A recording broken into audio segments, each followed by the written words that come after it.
Приключения на Рождество. В широком камине весело потрескивали большие поленья, их треск почти тонул в гомоне 6 без устали галдящих голосов. Собравшаяся в доме молодежь вовсю веселилась в предвкушении рождественского торжества. Старая мисс Эндикот, большинству собравшихся известная как тетушка Эмили, улыбалась со снисходительным терпением, прислушиваясь к общему гвалту. «А спорим, ты не сможешь съесть сразу 6 пирожков, Джейн?» «Смогу». «Нет, не сможешь. Если сможешь, получишь дольку апельсина из бисквита». «Да, и еще 3 порции бисквита и 2 порции пудинга с изюмом». «Надеюсь, пудинг окажется удачным», — с некоторым опасением произнесла мисс Эндикот. Его готовили всего 3 дня назад. Рождественские пудинги следует делать задолго до Рождества. Помнится, в детстве я почему-то считала, что последняя молитва перед рождественским постом «Поспеши, а Господь» каким-то образом связана с приготовлением рождественского пудинга. Пока мисс Эндикот держала свою речь, все вежливо умолкли. Не то чтобы младшие поколения хотя бы маломальски интересовали ее воспоминания о минувших днях, но хорошие манеры предписывали все же уделять внимание хозяйке дома. Едва она закончила, прежний галдеж возобновился.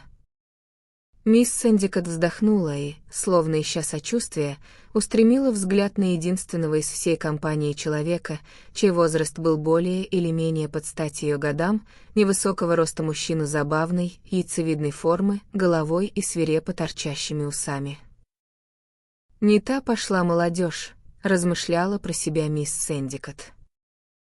В прежние времена сидели бы тихо, почтительно, с замиранием сердца внимая перлам мудрости, оброненным старшими. А теперь что, сплошная бестолковая болтовня, вдобавок большей частью абсолютно невразумительная. Впрочем, и ладно, все они очень милые. Ее взгляд потеплел, переходя с одного на другого, длинная веснушчатая Джейн, маленькая Нэнси Кордил, покоряющая своей смуглой цыганистой красотой 2 младших мальчиков, приехавших домой на школьные каникулы, Джонни и Эрик, а также их приятель Чарли Пис и светловолосая очаровательная Эвелин Хоувард. При мысли о последней брови ее слегка сдвинулись, и взгляд скользнул к тому месту, где угрюмо-молчаливый, безучастный к общему веселью сидел ее старший племянник Роджер, не сводивший с лица девушки глаз, завороженный ее тонкой северной красотой. «Снег потрясный, правда?» — воскликнул Джонни, подходя к окну. «Настоящая рождественская погода. Слушайте, пошли играть в снежки. До обеда еще уйма времени, да, тетя Эмили?» «Да, милый. Он будет в 2 часа. Кстати, пойду-ка я лучше присмотрю, как накрывают стол». Она торопливо вышла из комнаты. «Вот что мы сделаем. Мы вылепим снеговика», — крикнула Джейн. «Да, вот здорово. Придумал, мы слепим фигуру месье Пуаро». «Слышите, месье Пуаро?» Великий детектив Эркюль Пуаро, исполненный из снега 6 прославленными воятелями. В глазах невысокого господина в кресле загорелись веселые огоньки, и он слегка поклонился, выражая свою признательность. «Вылепите его красавцем, дети мои», — потребовал он. «Я настаиваю». «Еще бы!» Вся компания вихрем унеслась прочь, налетев в дверях на величавого дворецкого, входившего с запиской на подносе. Оправившись от неожиданности, дворецкий прошествовал к Пуаро. Тот взял записку и развернул ее. Дворецкий удалился. Пуаро дважды прочел написанное от начала до конца, затем сложил листок и сунул его в карман. Ни единый мускул не дрогнул на его лице, хотя содержание записки было весьма странным. Неумелым почерком там было нацарапано: «Не ешьте никакого пудинга с изюмом». «Очень интересно», — пробормотал про себя месье Пуаро. «И весьма неожиданно». Он поглядел в сторону камина. Эвелин Хоувард не ушла вместе с остальными. Она сидела, глядя на огонь, погруженная в собственные мысли, и нервно крутила кольцо на среднем пальце левой руки. «Вы замечтались, мадмуазель», — произнес наконец маленький господин. «И мечты ваши не самые веселые, а?» Она вздрогнула и нерешительно взглянула на него. Пуаро ободряюще кивнул. «Такая у меня работа — видеть, что к чему. Я и вижу, что вы не веселы. Сам я тоже не слишком весел. Может, поведаем друг другу, что у каждого из нас на душе? Я, например, в печали от того, что мой друг, давний друг, уехал за океан в Южную Америку. Иногда, когда мы бывали вместе, он выводил меня из терпения, меня бесила его глупость, но теперь мы расстались, и на память мне приходят одни лишь его достоинства. Так устроена жизнь, не правда ли? Ну а что тревожит вас, мадмуазель?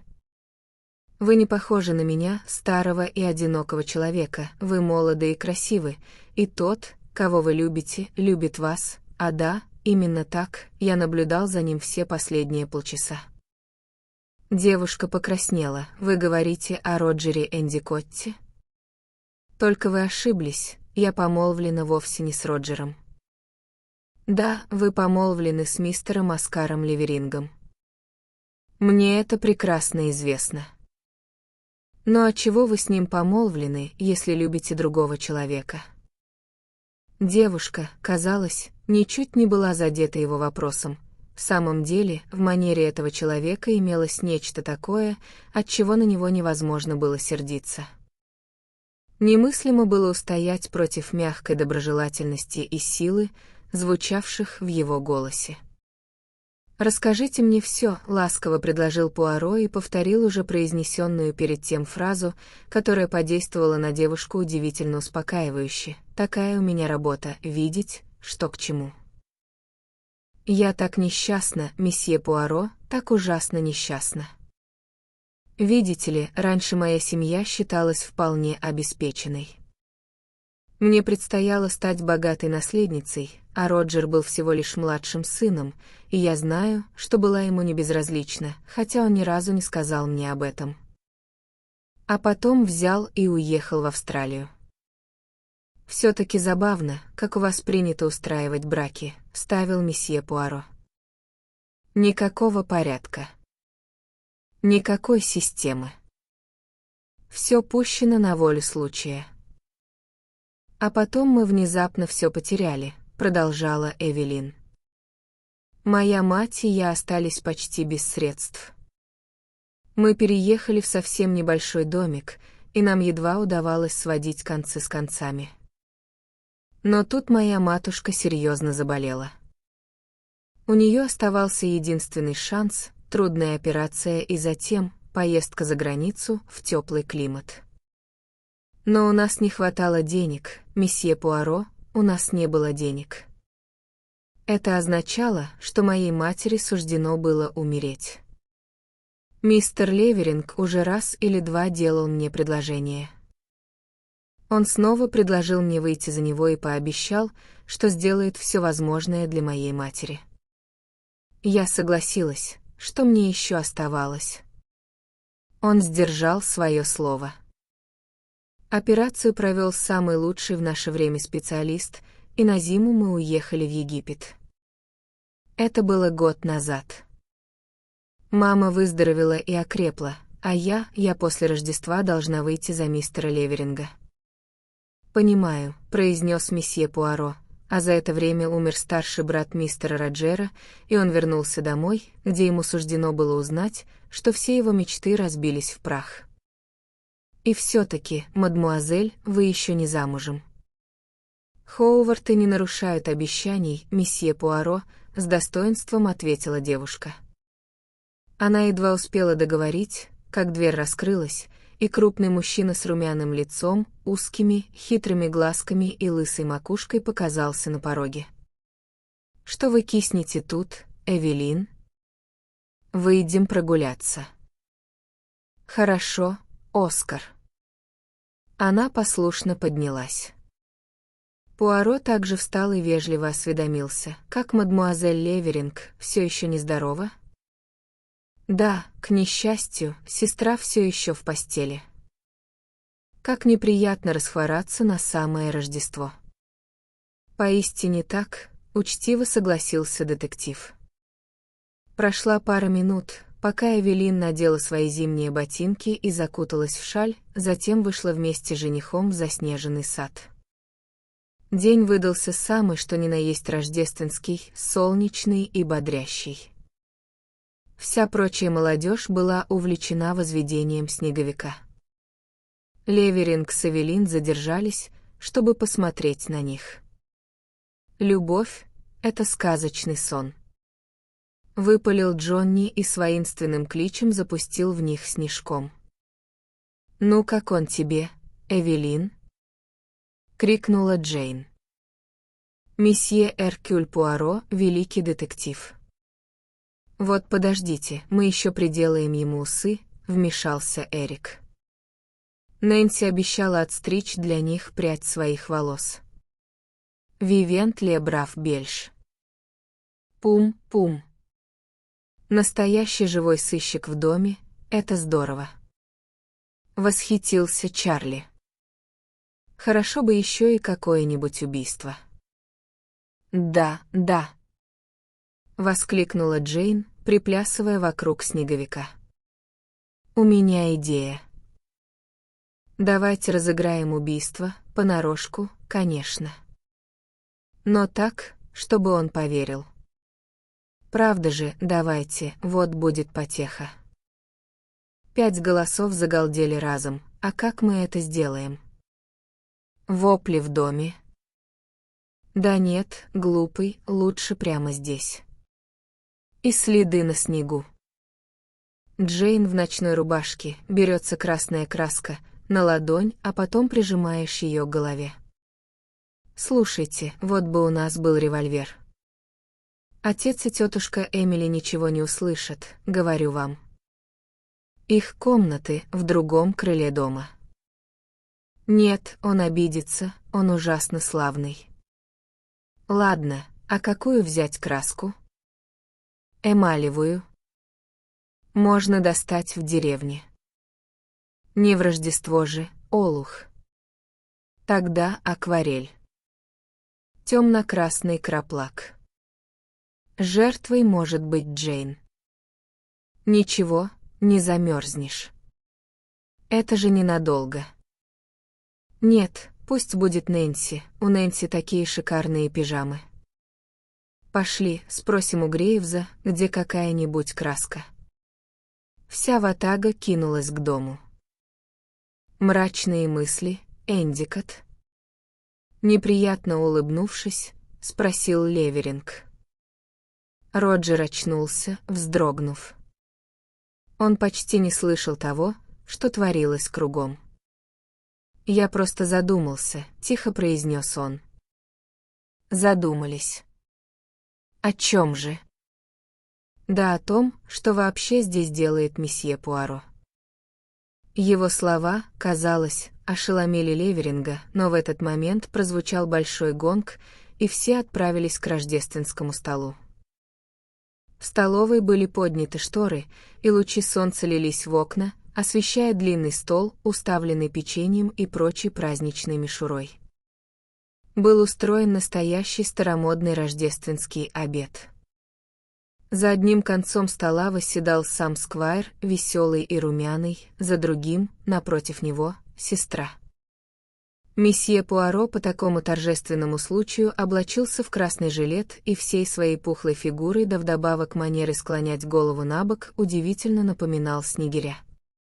Сквайр с привычной быстротой разделал порции, и все с аппетитом приступили к индюшке. Затем останки 2 индюшек унесли, и за столом воцарилась тишина. Торжественно появился дворецкий Грейвс, высоко неся изюмовый пудинг, гигантское кулинарное сооружение, полыхающее огнями. Поднялся веселый гвалт. «Скорее!» «Ой, на моем куске огонь гаснет!» «Живее, Грейвс, пока еще горит, а то не сбудется мое желание». Никто в этой суматохе не обратил внимания на странное выражение лица Пуаро, когда тот обследовал порцию на своей тарелке. Никто не заметил острого взгляда, которым он окинул сидящих за столом. Слегка сдвинув озадаченно брови, он принялся есть пудинг. Все уже приступили к угощению, и шум стих. Неожиданно Сквайр издал странный возглас. Лицо его побагровело, и он схватился рукой за щеку. «Свинство какое, Эмили!» — рявкнул он. «Как ты позволила поварихе класть в пудинг стекло?» «Стекло!» — в полном изумлении воскликнула мисс Эндикот. Сквайр извлек изо рта возмутивший его предмет. «Я мог сломать зуб», — проворчал он. «Или проглотить, и у меня случился бы аппендицит». Перед каждым из приборов на столе стояла маленькая чашка с водой, предназначенная для шестипенсовых монеток и прочих мелочей, которые полагалось находить в бисквите. Мистер Эндикот опустил в нее стекляшку, ополоснул и вынул на свет. «Господи помилуй!» — воскликнул он. «Это красный камешек от украшения на печенье. Вы позволите?»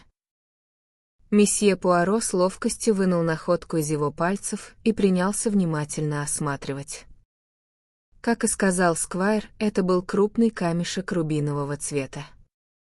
Когда Пуаро вертел его, свет играл на его гранях. «Ух ты!» — крикнул Эрик. «А вдруг он настоящий?» «Глупыш!» — насмешливо проговорила Джейн. «Рубин такого размера стоил бы целые тысячи, много тысяч, правда, месье Пуаро?» «Просто не верится, как чудесно теперь научились делать эти безделушки для крекеров», — пробормотала мисс Эндикот. «Но каким образом он попал в пудинг?» Безусловно, это был самый злободневный вопрос. Были выдвинуты все возможные предположения. Один только месье Пуаро не произнес ни слова, но рассеянно, будто бы задумавшись об ином, опустил камешек к себе в карман. После обеда он нанес визит на кухню. Повариха взволновалась не на шутку. Да шуток ли, когда тебя расспрашивает один из гостей, к тому же иностранный господин? Однако она постаралась наилучшим образом ответить на все вопросы. «Пудинги готовили 3 дня назад, в день вашего приезда, сэр». Каждый заходил на кухню, чтобы принять участие в замесе и загадать желание. Такой старинный обычай, возможно, за границей так не делают. Потом пудинги вскипятили и поставили рядком в кладовую, на верхнюю полку. Пометили ли этот пудинг особо, чтобы отличить его от остальных? Нет, вряд ли.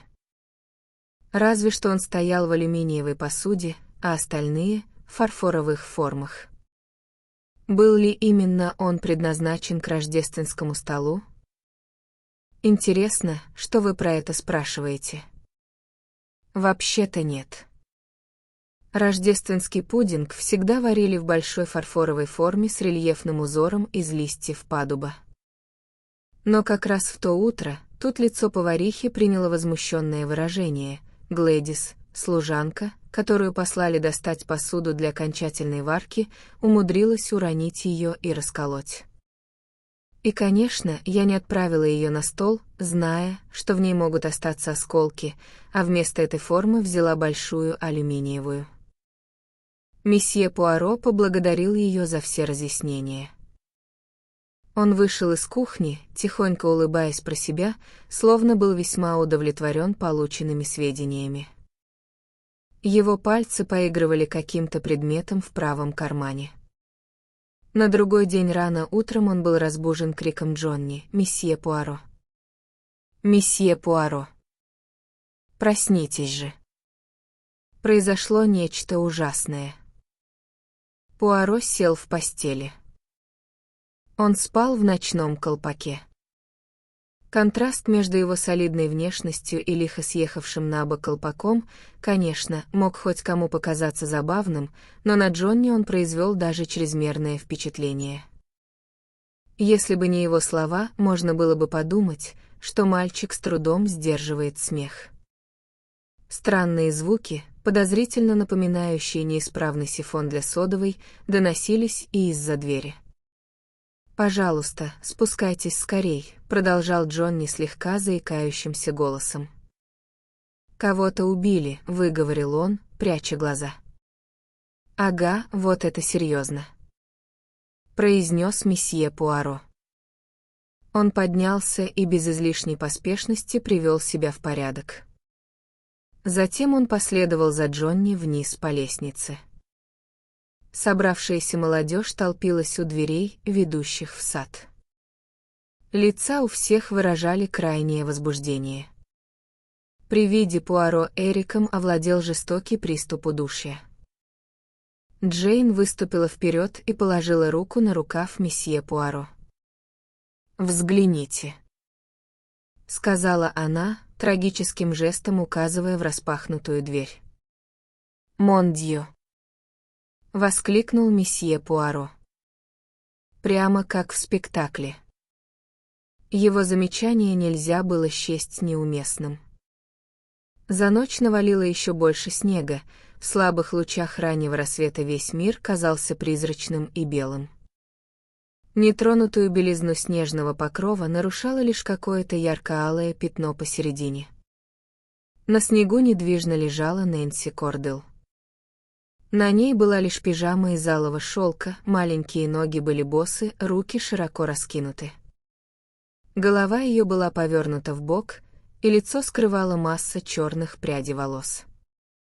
Из левого бока безжизненно распростертого тела торчала рукоятка кинжала, и под ней на снегу расплывалась темно-красная лужица. Пуаро ступил в снег. Он не пошел к телу, а двинулся по дорожке. К тому месту, где свершилась трагедия, вели два ряда следов, отпечатки ног мужчины и женщины. В обратную сторону вели только мужские следы. Пуаро остановился на дорожке, задумчиво поглаживая подбородок. Неожиданно из дома выбежал Оскар Леверинг. «Боже милостивый!» — крикнул он. «Что это?» Его возбужденный вид казался странным на фоне спокойствия остальных. «Похоже», — глубокомысленно произнес месье Пуаро, — «на убийство». Эрик вновь испытал жестокий приступ кашля. «Надо же что-то делать!» — воскликнул Леверинг. «Что?» «Единственное, что следует делать», — заметил Пуаро, — «это известить полицию». «О-о!» — протянули все разом. Месье Пуаро оглядел молодежь испытующим взглядом. «Безусловно», — подтвердил он. «Это единственное, что надлежит сделать». «Кто сходит?»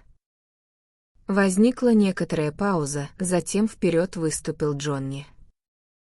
«Развлеклись, и хватит», — объявил он. «Я надеюсь, вы не очень на нас рассердитесь, месье Пуаро. Это все шутка, понимаете, мы ее разыграли, просто чтобы заморочить вам голову». Нэнси притворяется. Пуаро глянул на него без всякого выражения, и лишь в глазах его на мгновение сверкнул огонек. «Значит, вы надо мной потешаетесь?» Безмятежно осведомился он. «Ну да, я же говорю, мне в самом деле ужасно жаль. Нам не следовало так делать. Я прошу прощения, правда. Тебе нет нужды извиняться, произнес Пуаро каким-то странно значительным тоном. Джон не повернулся. «Слышишь, Нэнси, вставай!» — крикнул он. «Не собираешься же ты лежать тут весь день?» Но фигурка на снегу не шевельнулась. «Вставай же!» Снова крикнул Джонни. Нэнси все не двигалась, и внезапно чувство безотчетного страха овладело мальчиком.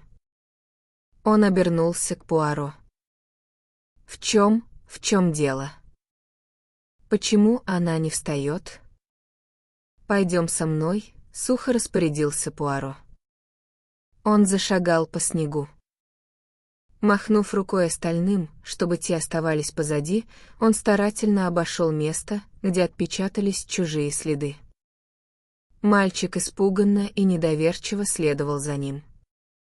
Пуаро опустился на колени рядом с телом девочки, затем знаком подозвал Джонни. «Потрогай ее руки, прощупай пульс». Мальчик нагнулся, проверяя пульс, и отпрянул с криком. Рука была холодна и не гнулась, и он не ощутил никаких признаков пульса. Она мертва. Задыхаясь, проговорил он. Но как же так? Почему? Месье Пуаро оставил первую часть без ответа. Почему? Задумчиво пробормотал он. Это и в самом деле интересно. Внезапно он перегнулся через тело девочки и вытащил из-под него другую ее руку, судорожно сжимавшую какой-то предмет. У обоих одновременно вырвался возглас. В ладони Нэнси замерцал, отбрасывая огненные блики, красный камешек. «Ага!» — воскликнул Пуаро. Его рука с быстротой молнии скользнула в карман сюртука, но в кармане оказалось пусто. «Рубиновый камешек из печенья», — изумленно проговорил Джонни. Тем временем его спутник нагнулся, осматривая кинжал и красное пятно на снегу, и Джонни вновь обрел голос. «Это точно не кровь, месье Пуаро. Это краска. Просто краска», — крикнул он. Пуаро выпрямился. «Да», — спокойно подтвердил он. «Ты прав. Это просто краска». Но тогда как же, мальчик осекся. Пуаро закончил за него фразу: «Как же она была убита?» «Это нам и надлежит выяснить. Она что-нибудь пила или ела сегодня утром?» Спросил он уже на ходу, возвращаясь по своим следам к тому месту, где ожидали остальные. Джонни последовал точно за ним. «Она выпила чашку чая», — ответил он. «Ее приготовил мистер Леверинг. У него в комнате есть спиртовка». Голос Джонни прозвучал отчетливо и звонко. Леверинг услышал его слова. «Я всегда вожу с собой спиртовку», — пояснил он. «Удобнейшая вещь, знаете ли. Моей сестре она весьма пригодилась в этой поездке, сами понимаете, не хочется беспокоить слуг каждую минуту». Месье Пуаро потупился, словно желая смягчить неловкость, и взгляд его упал на ноги мистера Леверинга, обутые в ковровые тапочки. «Вижу, вы уже успели сменить обувь», — тихонько проговорил он. Леверинг впился в него глазами. «Но, месье Пуаро», — взмолилась Джейн, — «что же нам делать?» «Надлежит сделать лишь одно, как я сказал только что, мадмуазель. Вызвать полицию». «Я схожу», — крикнул Леверинг. «Мне и минуты не надо, чтобы обуться. А вы бы лучше не стояли тут на холоде раздетые». Он скрылся в доме. «Да чего же он заботливый, этот мистер Леверинг», — мягко проворчал Пуаро. «Ну что, последуем его совету? Может, разбудить отца и всех остальных?» «Нет», — быстро отозвался месье Пуаро. Это совершенно ни к чему. До тех пор, пока не явится полиция, здесь ничего нельзя трогать, так что пойдем-ка в дом. В библиотеку. Есть одна маленькая история, которую я хочу рассказать, чтобы немного отвлечь вас от этих печальных событий. Он двинулся в дом, и все последовали за ним. «Это история о Рубине», — начал месье Пуаро, удобно устроившись в мягком кресле. Об очень знаменитом Рубине, который принадлежал одному весьма знаменитому человеку. Я не назову вам его имени, но он один из величайших людей на земле. Эбьян, этот великий человек, однажды прибыл инкогнито в Лондон. Но хотя он и являлся важной персоной, он был молод и безрассуден и завел интрижку с одной очаровательной молодой леди. Сию очаровательную особу вовсе не интересовал этот человек, зато весьма интересовали его богатства, причем настолько, что однажды она исчезла вместе с прославленным Рубином, который на протяжении многих поколений принадлежал его семье. Несчастный молодой человек, он попал в затруднительное положение. Вскоре должна была состояться его свадьба с принцессой королевской крови, и он не желал скандала. Поэтому в полицию он не заявил, а обратился ко мне, Эркюлю Пуаро. «Найдите мой Рубин», — попросил он. «Эбьян, мне кое-что известно об этой молодой леди. У нее есть брат, и вместе они осуществили весьма ловкое дельце. Я случайно узнал, где они собрались провести Рождество. И вот благодаря любезности мистера Эндикотта, с которым я, по счастью, знаком, мне тоже удалось попасть в число гостей. Однако, когда молодая леди узнала о моем приезде, она чрезвычайно встревожилась. Она умна и поняла, что я охочусь за Рубином. Ей требовалось немедленно спрятать его в надежном месте, а теперь догадайтесь, куда она его спрятала. Вот именно, в пудинг с изюмом. Она, как и все, принимала участие в замесе пудингов и опустила камень в ту форму, которая отличалась от остальных, форму из алюминия. По странной случайности, именно этот пудинг подали к столу на Рождество. Все уставились на него, раскрыв рты, позабыв на мгновение о трагическом происшествии. Вслед за тем, продолжал маленький господин, она сказалась больной. Он вынул свои часы и взглянул на них. Домочадцы уже на ногах. Что-то долго мистер Леверинг ходит за полицией, а? Полагаю, и сестра его отправилась вместе с ним.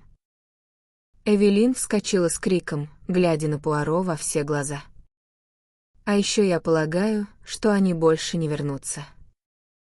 Оскару Леверингу долго удавалось выходить сухим из воды, теперь этому конец. Возможно, еще какое-то время они с сестрой продолжат свою деятельность за границей, сменив имена, разумеется.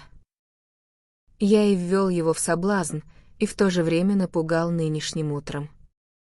Отбросив всякое притворство, он мог бы завладеть Рубином и скрыться, пока мы находились в доме, а он якобы бегал за полицией. Но тем самым он сжег бы все мосты. Его побег и так показался бы более чем подозрительным, если бы на него завели дело об убийстве. «Так это он убил Нэнси?» — прошептала Джейн. Пуаро встал. «А не сходить ли нам еще раз на место преступления?» — предложил он. Молодежь последовала за ним. Однако стоило им выйти за дверь, и все в один голос ахнули. От былой трагедии не осталось и следа, повсюду лежал мягкий нетронутый снег. «Вот это да!» — проговорил Эрик, медленно опускаясь на ступеньку. «Приснилось нам все, что ли?»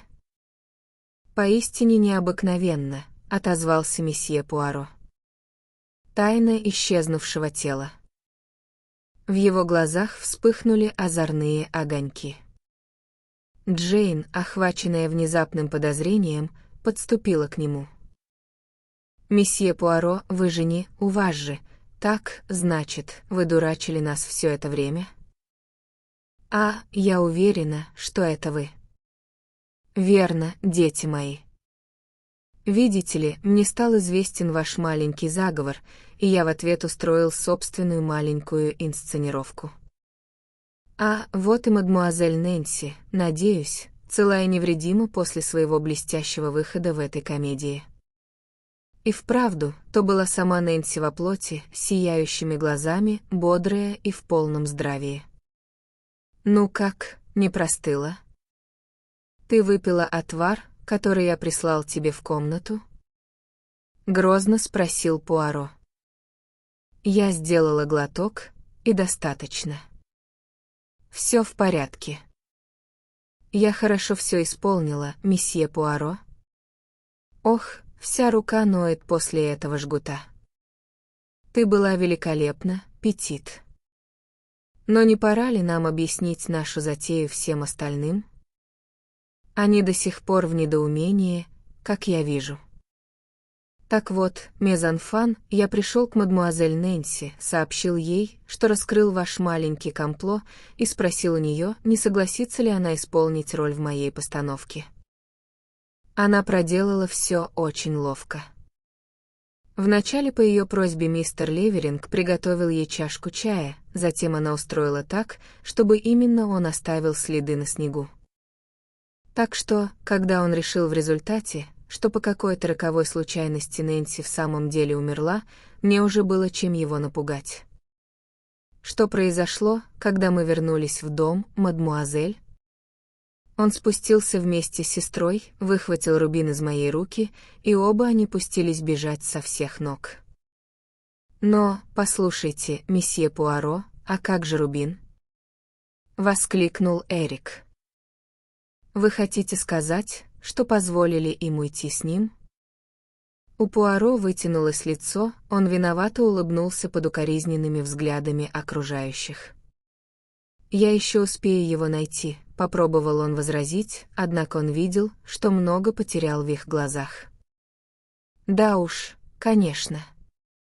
Запальчиво начал Джонни. «Дать ему идти с рубином». Но Джейн оказалась проницательнее. «Он опять нас разыгрывает», — воскликнула она. «Так ведь, месье Пуаро? Пошарьте в моем левом кармане, мадмуазель». Джейн нетерпеливо запустила руку к нему в карман и вытащила ее с победным криком, подняв высоко над головой великолепный темно-красный рубин. «Видите ли», — пояснил Пуаро, — тот, другой, рубин был просто стразом, копией, которую я привез с собой из Лондона. «Ну разве не хитрец?» В восторге воскликнула Джейн. «Вы нам не сказали об одном», — внезапно вмешался Джонни. «Как вы узнали о нашем розыгрыше?» «Это Нэнси вам проболталась». Пуаро отрицательно покачал головой. «Тогда как же?» «Такая у меня работа — видеть, что к чему», — произнес месье Пуаро, глядя с легкой улыбкой на Эвелин Хоувард и Роджера Эндикотта, вместе удалявшихся по дорожке. «Да, но все-таки скажите». «Ну, пожалуйста». «Милый месье Пуаро, прошу вас, скажите нам». Его со всех сторон окружили любопытные, нетерпеливые лица. «Вы в самом деле хотите, чтобы я раскрыл для вас эту тайну?» «Да». «Боюсь, что не смогу». «Но почему?» «Мафуа, вы будете слишком разочарованы». Ну скажите. Откуда вы узнали?» «Ну, видите ли, я сидел в библиотеке. И что?» «А вы обсуждали свой план как раз под ее окном, оно было настежь открыто». «И все?» Возмутился Эрик. «Так просто. Не правда ли?» С улыбкой отозвался Пуаро. «Во всяком случае, теперь нам известно все», — удовлетворенно заключила Джейн. «В самом деле?» Пробормотал про себя Пуаро, направляясь к дому. Мне, к примеру, нет, хотя именно моя работа — видеть, что к чему. И, вероятно, уже в 20-й раз он вытащил из кармана замусоленный клочок бумаги. «Не ешьте никакого пудинга с изюмом». Месье Пуаро с недоумением покачал головой. В этот момент у самых своих ног он услышал странное пыхтение. Глянув вниз, он обнаружил юное создание в цветном ситцевом платьице. В левой руке у нее был совок, а в правой — щетка. «А вы кем будете, мон анфан?» — поинтересовался он. «Энни Хикс, с вашего позволения, сэр. Младшая прислуга». Тут месье Пуаро осенило. Он протянул ей записку. «Это вы написали, Энни?» «Я не хотела ничего плохого, сэр». Он улыбнулся ей, разумеется, нет. «Может, вы мне обо всем расскажете?» «Это те двое, сэр, мистер Леверинг и его сестра. Мы их все терпеть не можем, а она вовсе даже не захворала, вам кто угодно скажет». Вот я и подумала, что-то неладное, и, честно вам признаюсь, сэр, стала подслушивать у двери и услышала, как он ей так прямо и говорит: «Этого Пуаро надо как можно быстрее убрать с дороги». А потом это со значением у нее спрашивает: «Куда ты его положила?» А она говорит: «В пудинг». Я и подумала, что они хотят вас отравить рождественским пудингом, и не знала, что делать. Повариха такую, как я, и слушать бы не стала. И тогда я решила написать вам предупреждение в записке и положить ее в прихожей на подносе для писем, чтобы мистер Грейвс отнес ее вам. Энни остановилась, переводя дух. Пуаро серьезно разглядывал ее пару минут. «Вы читаете слишком много дешевых книжек, Энни», — произнес он наконец. «Но у вас доброе сердце и светлая головка.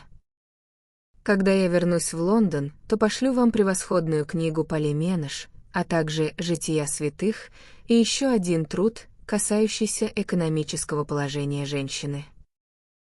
Предоставив Энни дальше пыхтеть над своим занятием, он повернулся и пошел через прихожую. Пуаро намеревался зайти в библиотеку, но сквозь приоткрытую дверь заметил две склонившихся близко головы, белокурую и темную. Это заставило его помедлить. Внезапно чьи-то руки обвили его шею. «Если будете стоять под омелой».